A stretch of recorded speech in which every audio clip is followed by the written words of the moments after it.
Hello guys, আজ আমি আপনাদের দেখাতে চলেছি কিভাবে আপনারা সিএস র্যাঙ্ক পুশ দিবেন। চলেন, সর্বপ্রথম একটি সেফ জায়গা খুঁজতে হবে যেখানে কোনো এনিমি টেরই পাবে না যে আপনি সেখানে আছেন।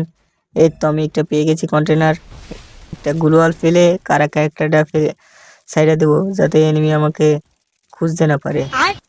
আপনারা সবাই যদি জনি সিং এর টুনটুনির দিকে খেয়াল না করে আমার মুখের দিকে তাকান, দেখবেন সানি আমাকে মেরে চোখ একটা লাল বানিয়ে ফেলেছে। ভাই তুই কি রিস ভাই আমি সিএস পুশ দিচ্ছি ভাই, আমি সিএস পুশ দিচ্ছি। Double kill.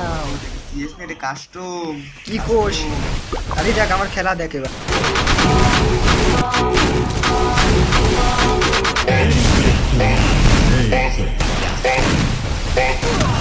যা বার, আমি এই বালের গেম খেলি না, তোরা খেল। বাল গেম খেলে।